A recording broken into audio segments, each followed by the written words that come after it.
I'm Doug Doyle with The Art of the Story from the WBGO Archive.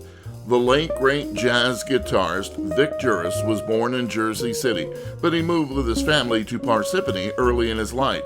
He was only 11 years old when he studied guitar at the home of his teacher, Ed Berg. He got interested in jazz, listening to guitars like Django Reinhardt and Jim Hall.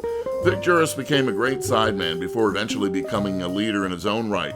He would also record with his wife, Kate Baker. Vic Juris was a sports lover, especially boxing and basketball. It was back in 2014 when he was a guest on my podcast Sports Jam, where he compared his stage work to being on a basketball court. You've been a team player on stage for so many years. Yeah, I've been very lucky. I'm more as a sideman than a leader. I've played with really a who's who of band leaders in jazz, and that's been very rewarding. It's taught me a lot, about leading my own groups. But that's the whole concept of playing in a group. Is the team effort. In jazz, the key word is really listening. You're not passing a ball or anything, but in a way you are. You have to listen to what, as a chord instrument, what the bass and drums are doing, as well as, say, the vocalist or a horn player. So as being the chord instrument, you're kind of like the team captain in a way. You kind of determine the harmony and the direction of the rhythm section. If you had an opportunity to play with anyone of the past, who would that be and why? That's interesting. Someone else, I just did a questionnaire interview for a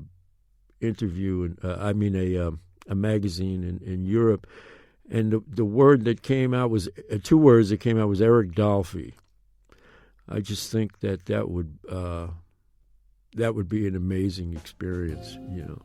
I liked his approach. In one of my CDs in the past, I did a CD called "Remembering Eric Dolphy" for Steeplechase years ago, where I recorded 4 or 5 of his compositions, then wrote a few around it that were kind of Dolphy-esque. I just think that it'd just be similar interests musically, and I just liked. He was just very daring and very, taking a lot of risks, and what he did at the time was really phenomenal. In his free jazz concept, as well as his inside harmonic concept, and the use of bass clarinet. I think guitar and bass clarinet is a very, very interesting combination. I did it once with Bob Mintzer years ago. Bob is a very great bass clarinetist, and there's something about that timbre that really works. But I don't think Eric Dolphy gets enough credit for his accomplishments. Vic Juris died in 2019 at the age of 66. I'm Doug Doyle, WBGO News.